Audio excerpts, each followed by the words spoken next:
Marriage can be full of utopia and bliss, or filled with challenges and stress. But definitely, marriage is a journey. How do you handle your baggage? Experience the marriage that God always wanted you to have through the Marriage Utopia series with Stephen and Ann Butterfield.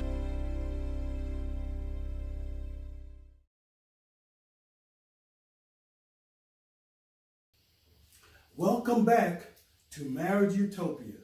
We're so glad that you're here with us today, and we pray that you would get something out of this as you have been getting out of the other sessions that we do. Today, we're going to talk about a very important part of marriage. It's finances. Yeah. So really to pay attention to this and take this information, and please govern yourself accordingly. Amen. Amen. Amen. So we thank you, and we thank you for tuning in on today, and we're going to be talking about finances on today.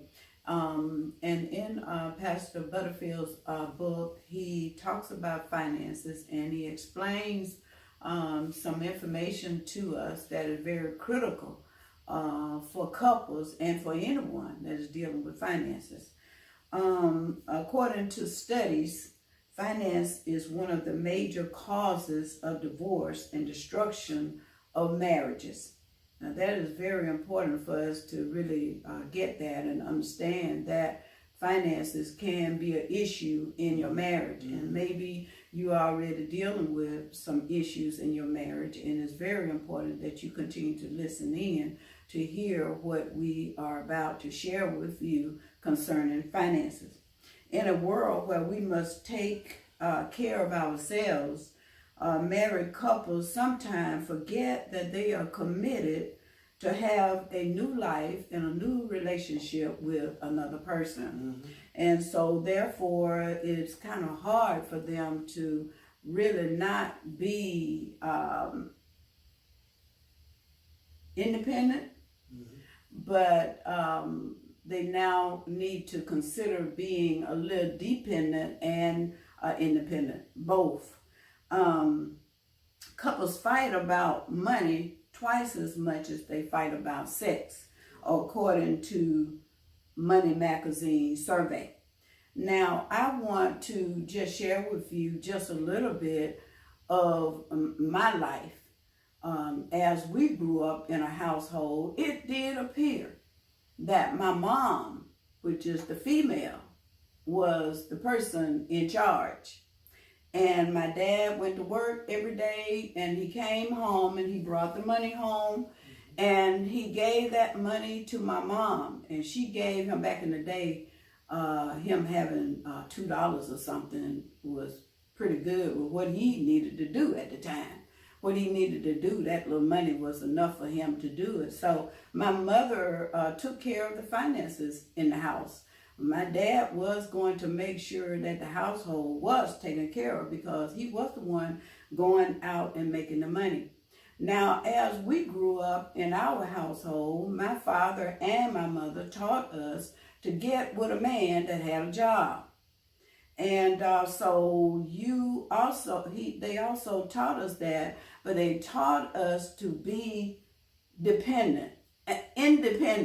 They taught us to be independent, meaning you take care of yourself. Always have enough money to take care of yourself, not being totally dependent on someone else. Have your own money to take care of yourself. Now, they wasn't trying to tell us not to come together as one with the money, because they really came together concerning the money.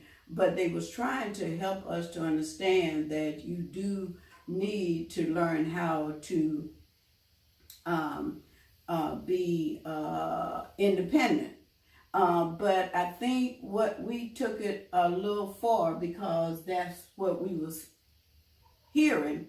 So when I got married, I was very independent of taking care of my own self. And so I had to bring it in so I would also be dependent. Both worked for me once I got the revelation to be independent and also dependent on my spouse because of a spouse, but you don't want to just be dependent on an individual. You need to be able to know some things for yourself. Amen. What we need to understand there is when you're married, you're no longer an individual. And so your mindset can't be on the individual. So the marriage needs to be independent. So the mindset that the marriage, not the individual person, is going to be independent, but the marriage have to learn to sustain, to be able to take care of itself, to be independent, yes, but not the individuals, because they're no longer individuals now. Now you're a couple, and that means you're one. And so you can be independent, but the marriage being independent, not the individual being independent. Just so we don't confuse that. Because you can't be independent individually and still be dependent. There's no way to do that. And so the thing is, we have to change our mindset. And later on in the book, we're going to get into what that looks like. And so we want to make sure that we don't get confused about independence. Because a part of what goes on in the marriage, it causes a problem is that same thought of being independent. And a lot of parents teach our children to be independent. That's right. And so, which is a conflict because you have to be dependent on each other. And that marriage is going to be the one that's going to be independent. Okay. And so I hope you guys understanding what we are saying here. And like I said, we was taught to be independent. We was taught to be independent. So later on in marriage, I had to learn how to depend because of the fact that a man and a woman coming together, you can't be just dependent upon yourself. Now you got an individual, another individual that is in the household with you. So you, Pastor Butterfield explained that. And I think everybody probably got that. I hope you got that information clear. Couples fight about money twice as much as they fight about sex. And according to the Money Magazine survey, we can share with you today some financial advice that we received from a financial advisor, Carol Pierre, and she said that what we as couples, and maybe if people are not couples, it's good for you anyway. First, get you a budget. You need to prepare a budget.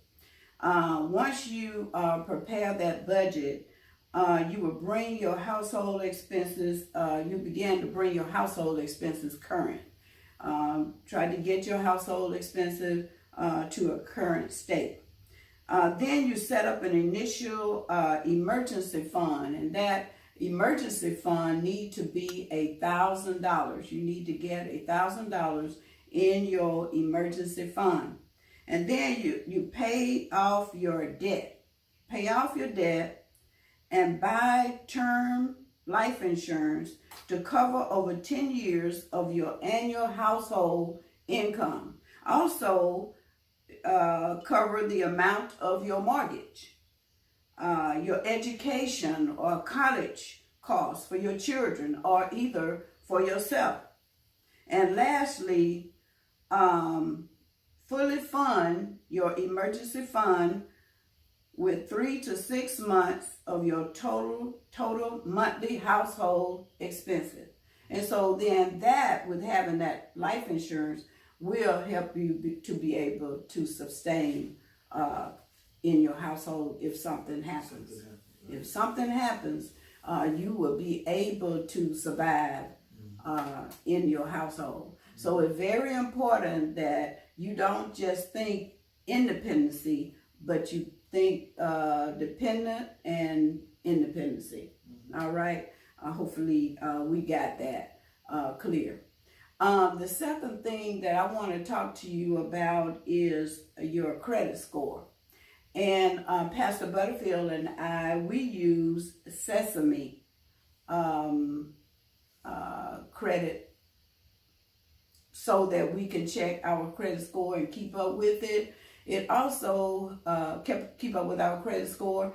It also gives us tips and things that we can check and see if we have any negativity out there and all of that. And will tell us what our credit score is, and it will let us know what our credit score may be if we are at the rate where we are for the next month or two.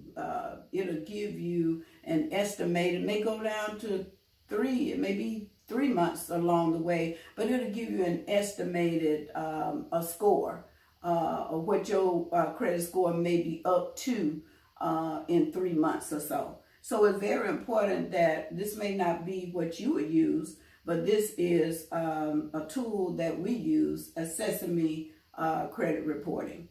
A good credit score is important for everyone to have. It is very important, and when you go out and you be trying to buy stuff, you will find out that having a good credit score is important to you. Loans are a necessity part of life for most of us.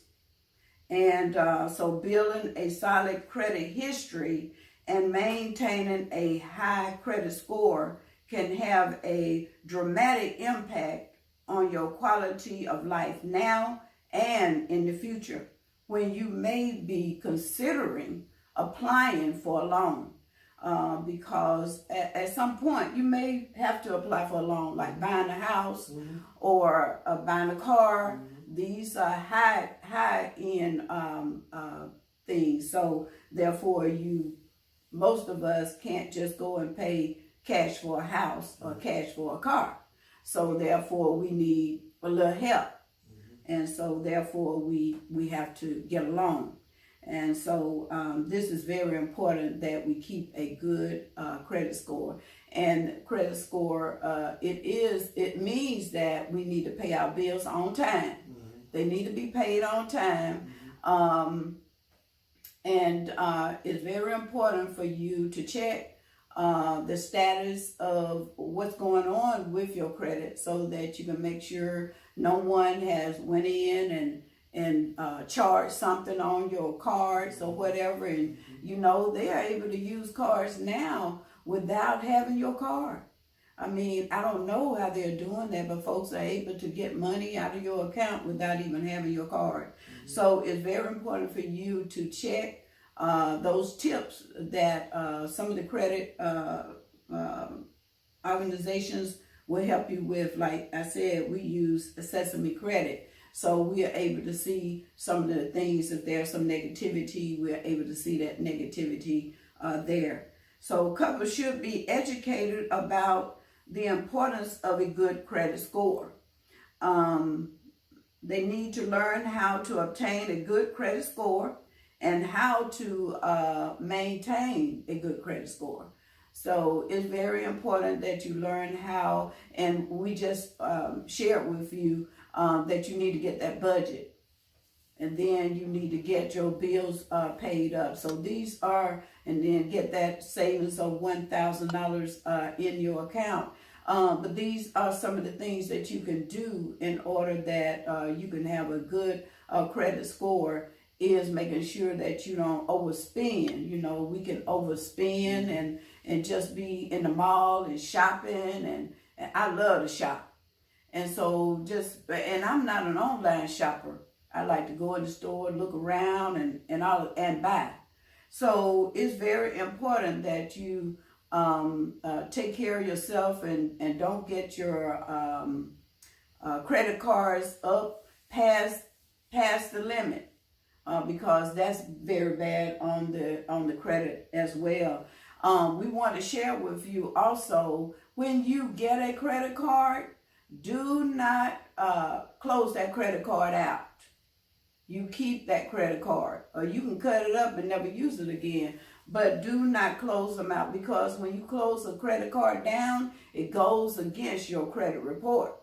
It goes against your credit report. So it goes against your credit report. So therefore, your credit score is going down because now you have closed that account. We suggest that you take a particular card, you use it every once in a while just to keep that card going a little bit. If you really don't want, you may need that card later on. You don't want to just shut it down. But if you just cut it up and don't use it, you can go back and ask them to send you another card if you decide that really I want to use this card again. But of course, you can put these cards away and then use them every once in a while just to keep it moving. But it is good that it will be to your best that you do not close your credit cards down. All right.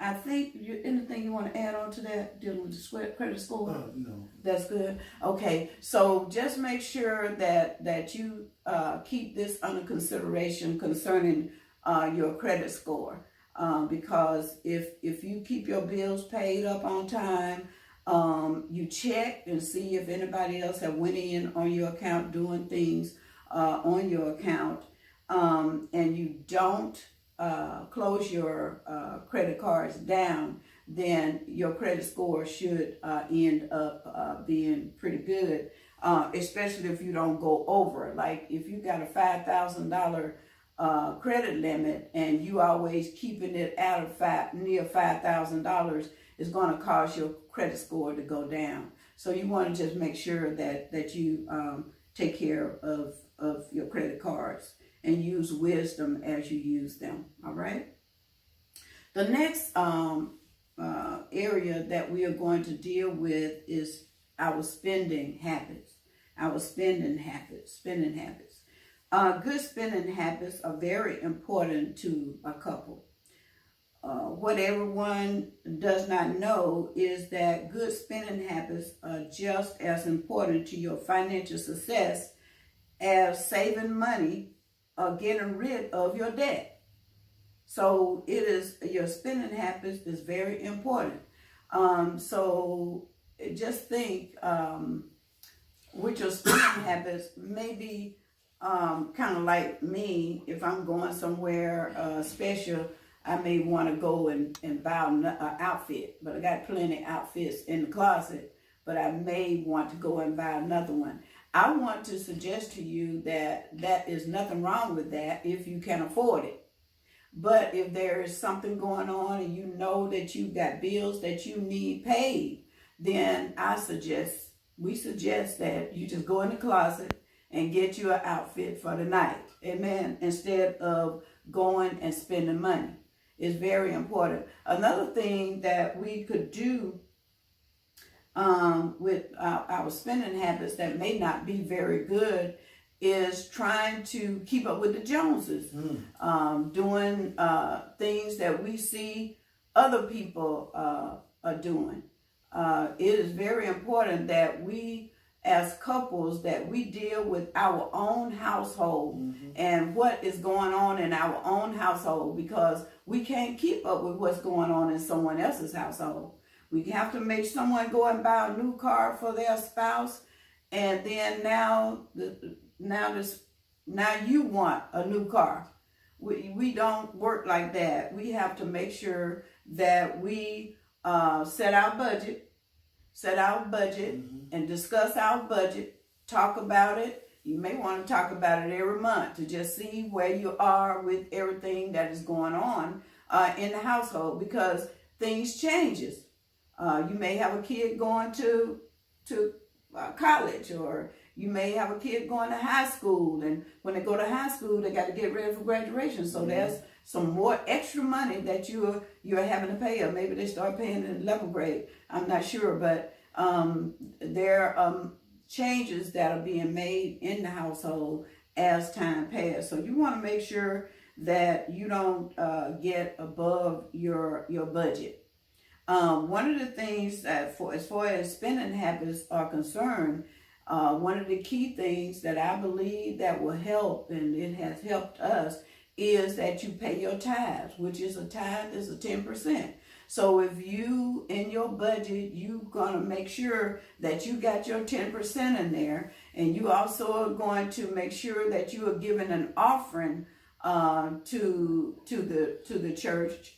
Then you make sure that you are doing that. God is going to bless that. And not only that, but now we have the tithes, and we have the offering and seed offering as well. And these seed offerings will bring you extra into your household. So you want to make sure that you are doing what God wants you to do.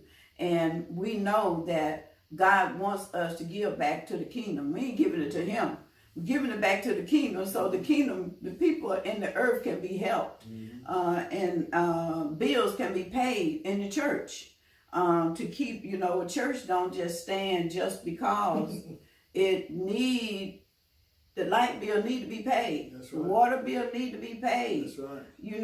There are some folks in the church that need to be paid. So therefore, you have to make sure that the tithes and the offerings and also the seed offerings are coming in, and so that for the furthering of God's kingdom. That's what it's for, the furthering of God's kingdom.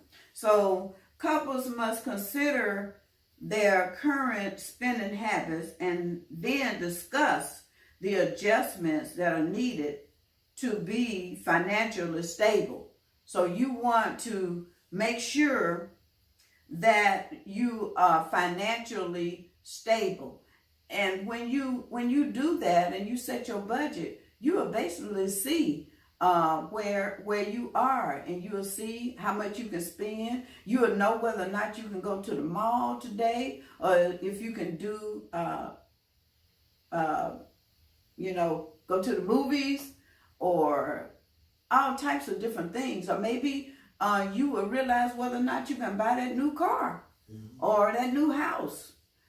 You'll be able to see from the budget that you have.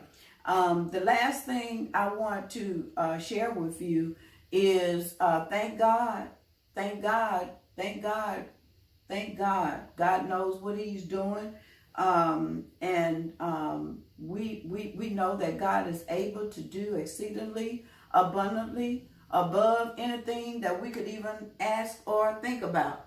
But when I think about this epidemic that is going on right now, this is my last point, I think about the fact that I haven't been to the mall. Other than that, I would have been in the mall shopping at Macy's. I would have went in the mall and Bath and Body Works. They are closed and haven't opened up yet. My husband just patting me on the back saying, babe, they gonna open. Bath and Body Works and Victoria's Secret, they've been just driving me up. I mean, really. But, and some of them are getting ready to close. I've been doing some research. And so some of them is getting ready to close on me. And so I do hope that there are some here in Georgia. But I really, really have settled myself down a lot, that when this thing is over, I'm still not going to be bombarding Macy's and Bath and Body Works and Victoria's Secret. I am going to make sure that I'm doing what I need to do in order to keep my household under subjection unto my husband and to God. Amen. Hallelujah. Finance, as in everything in life, it takes discipline. You got to be disciplined. Right. And discipline is not something easy to do. It's not. And that's why we talk about habit and beliefs and family traits. Because if you're trained how to save growing up. You train how to pay tithe as a child. You train how to. You got X amount of dollars. You need to save some of that. Right. It all based on how we were brought up. Now, if we were not brought up that way, that don't mean it's over for you. Right. You can learn. You can change. You can learn some things. And so, what we're telling you is these things that if you don't do them right now, you can learn. You can become that person who has a credit score of 800. You can become that person who knows how to spend and not to spend more than you earn. Don't spend more than you earn. And the only way you're going to know that if you have a budget. If you don't, and a budget is not keeping record of what you spent. A budget is, you know, you're only going to spend X amount of dollars because you want to save some of that. And so the next area you were talking about is savings. Savings is very, very important because my mom always said you got to put something away for a rainy day. Because rain going to come. Trouble going to come.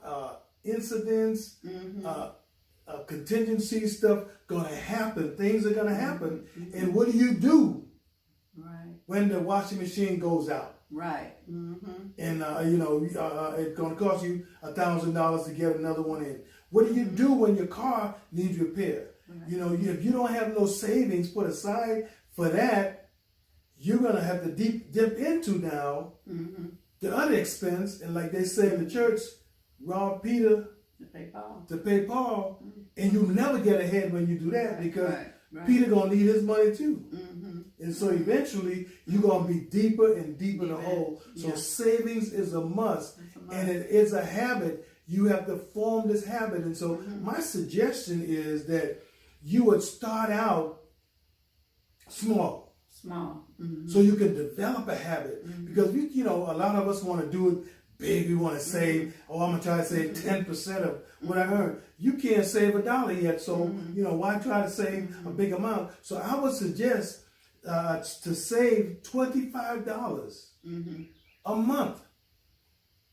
Or you say, that ain't nothing to do. But you put aside $25 for a month for 3 months. And if you're able to do that without thinking about it, just doing it, or even do it for 6 months, however long it takes you to do it without thinking about it, you just doing it. Then you can increase that to $50.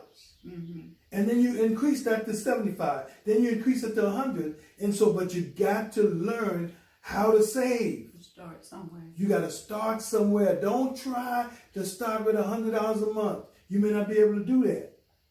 And so, but if you go over your budget, you'll be able to tell areas where you can cut back.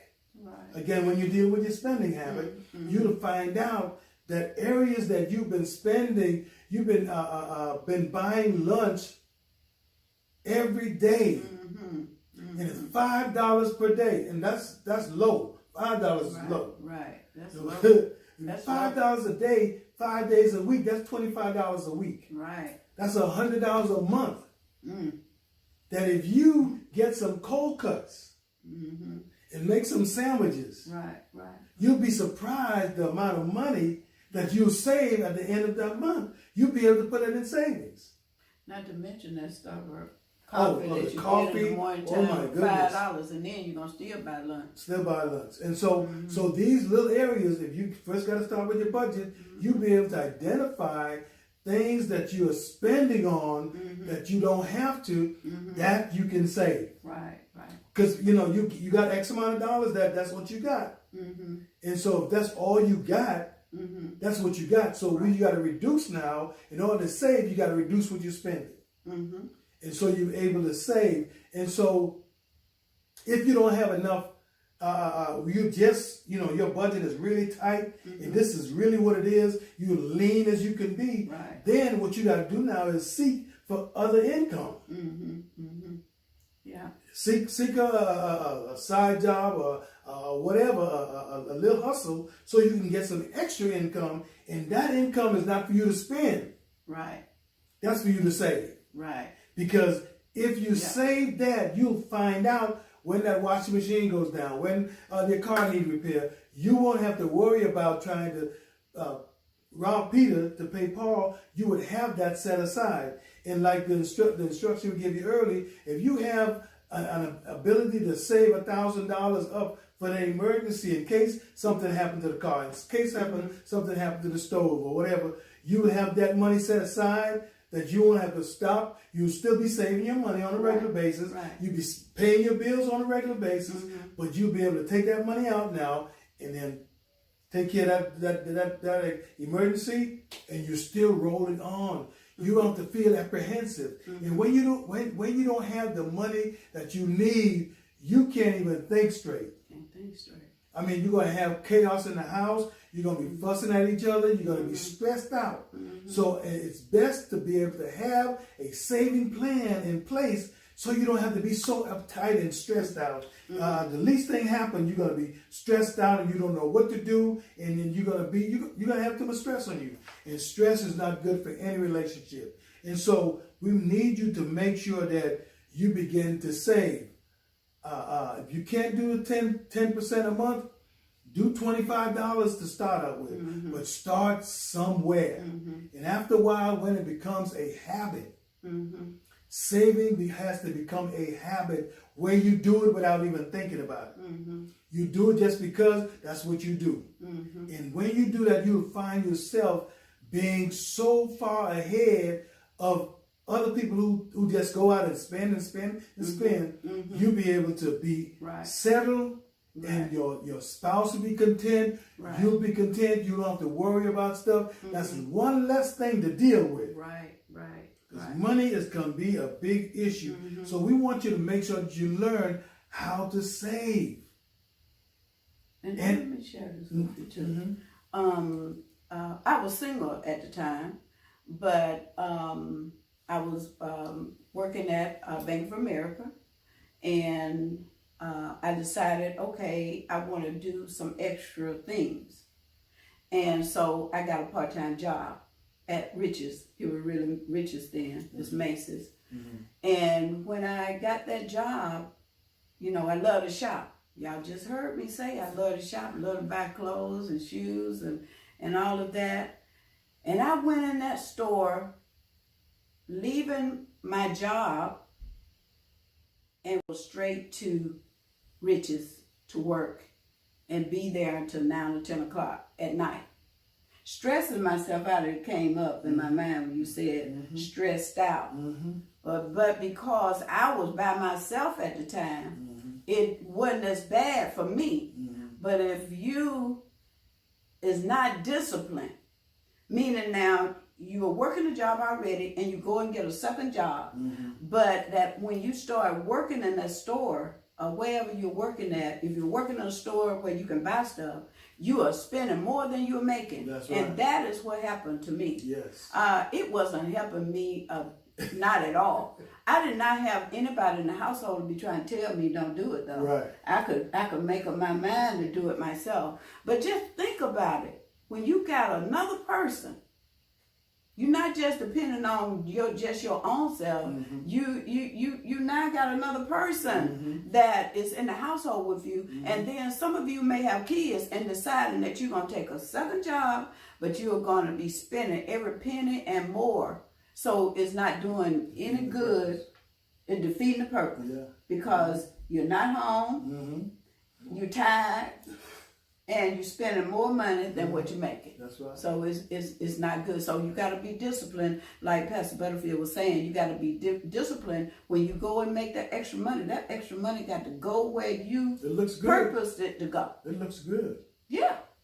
That's something you didn't have before. Oh my goodness. I got and you some can just money. think about what you can do. All the things you can do. Yeah. But you have to be disciplined and say, listen, this has a purpose. Yeah, purpose. If we understand purpose, we will be all right. Because our life is purposeful. If you live a life purposeful, you'll be all right. Because it takes discipline. You know that this has a purpose. That money that I got right here, Every bit has a purpose. Every dime. Your budget is because everything everything that you spending is for a reason. You want to keep the lights on. Yeah. You want to keep the insurance paid. Yeah. You want to keep the phone loan. All these things you want to do, and then always look at your expenses so you can see how you can reduce it. Right, if the cable bill start going high, okay, we got other companies that have promotions that you can save money.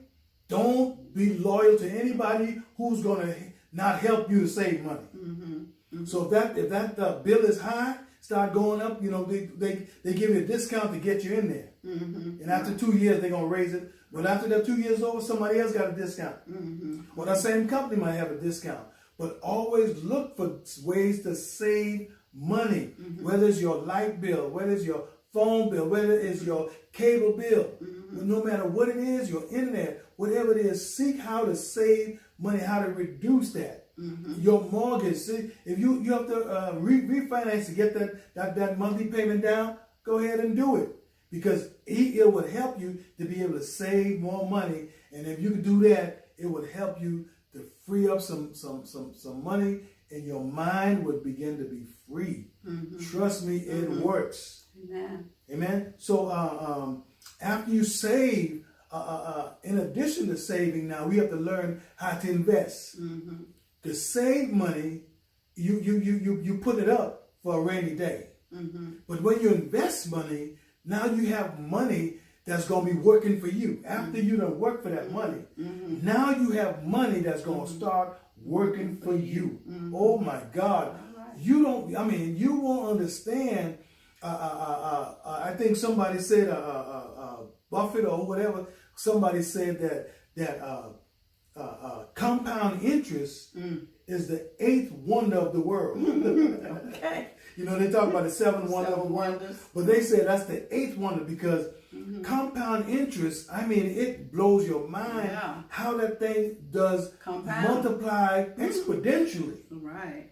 And so you want to start to invest. After you got your savings down packed, you done got 6 months of your household expenses that you got in an account somewhere that you're not touching at all, that you got an emergency fund of $1,000 you're not touching unless something broke, and now you have enough where you can invest. And now the money that you're putting up is going to start making money. Right. The savings account after a year might make $5, $10 or whatever minimum amount. But once you start investing that money, especially if you go into any company that has pharmaceutical, computers or whatever, you know that those companies are going to be making money.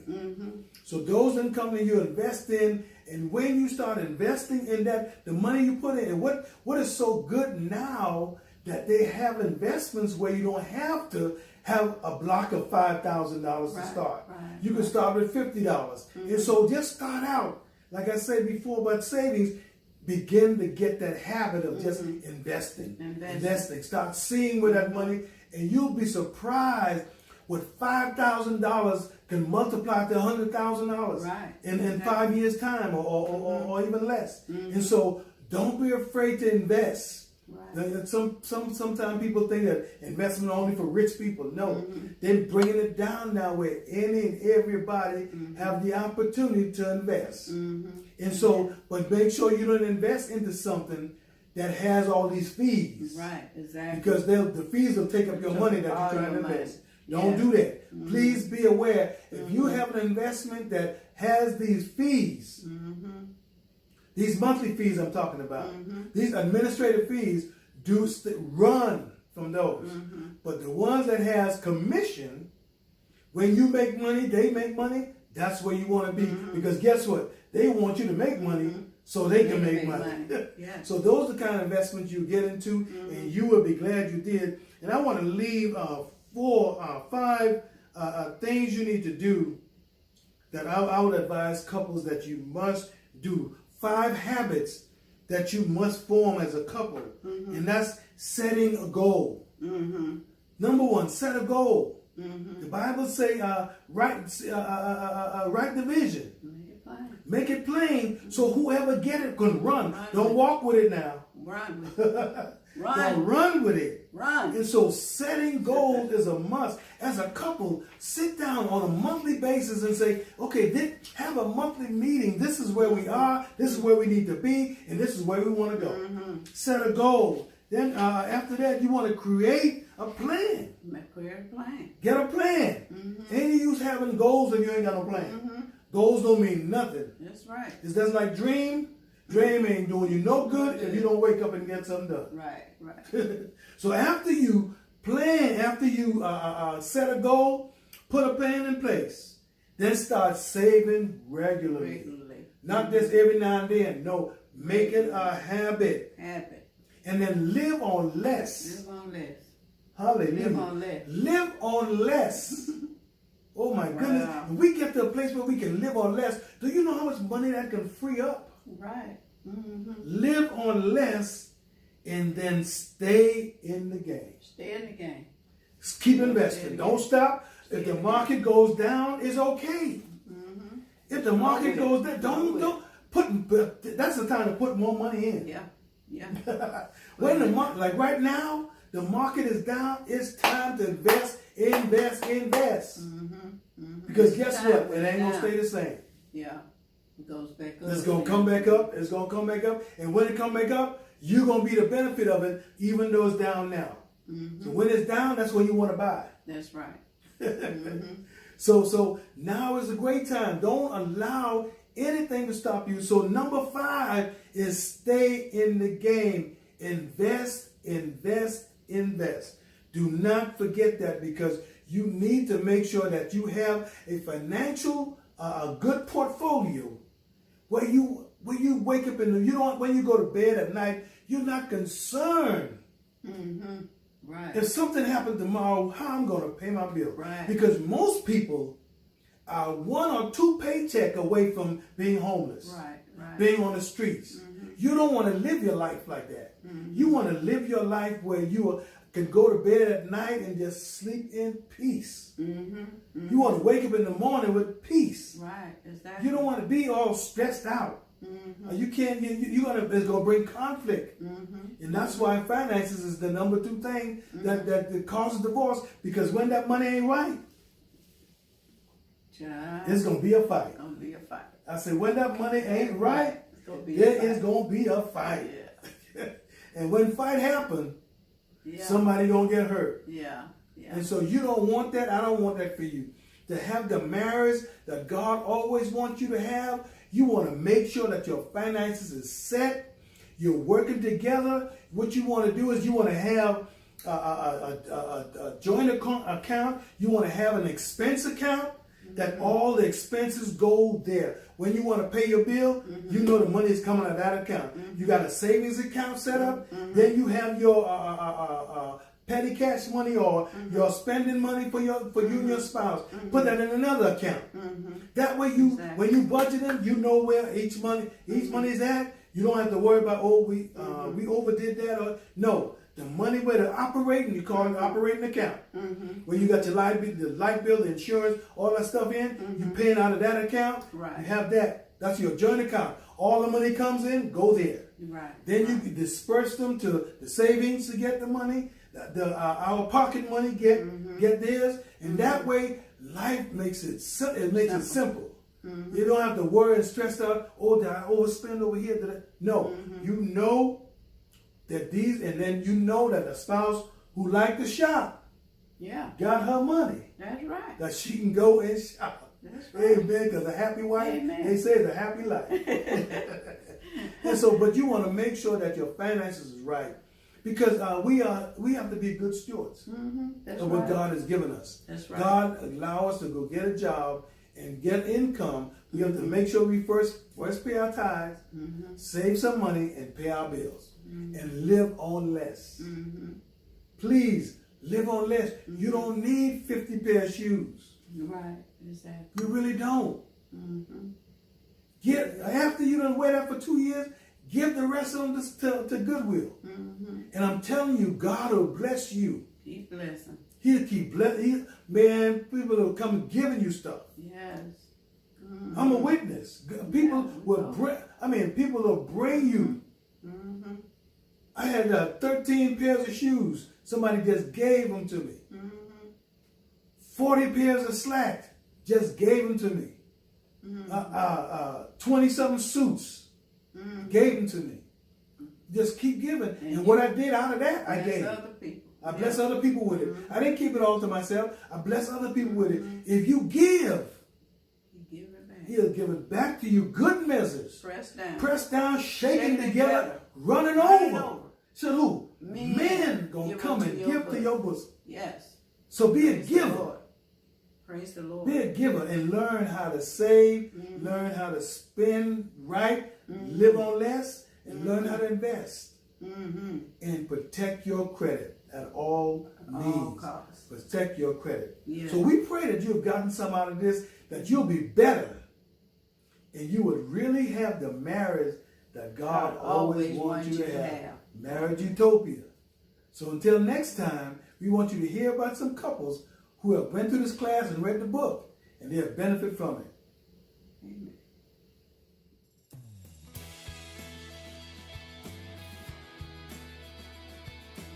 We're going to talk about our experience with Marriage, the Journey, how to handle your baggage. The book was very enlightening, and being married is definitely a journey. We highly recommend it and really enjoyed the class and the book. We found Pastor Butterfield's book to be very insightful. Well, I really enjoyed the whole book from beginning to end. We read the book and we were able to participate in the class. It was a multi-week session and it really was beneficial. We also found that it was so interesting, it really drew us in. You know, it brought things to our attention in the different chapters. They were lifting the experience of the book to a real life situation. Even though we've been married multiple years, there were still things we were able to pull from that did help to enlighten our marriage and bring things to our consciousness as we move forward. Marriages ought to have an annual checkup. The annual marriage checkup is really impactful. Having a checkup, which I consider from the standpoint of a tune-up. But it's good to check in and check up. We do maintenance on our homes. We do maintenance on our cars on a regular basis. Because if you don't have that annual marriage checkup, you're really doing your marriage a disservice. So we got the opportunity to attend the class, Marriage, the Journey, How Do You Handle Your Baggage? And that class was taught by Elder Stephen Butterfield and Pastor Ann Butterfield. To me, the class was a great refresher on how to respect each other, how to submit to each other, how to love and accept each other, even with our differences. But then we also learned some things new in the class and in the book that we think will help us continue to maintain a strong marriage. And so we were able to go home and then actually take what we talked about in class and then do that same thing with each other. Yeah. You know, being married 35 years, a lot of dynamics take place. And so going back and going over and rehashing those things that brought us together. You gotta be a good listener, and you gotta be able to communicate with each other on a positive note.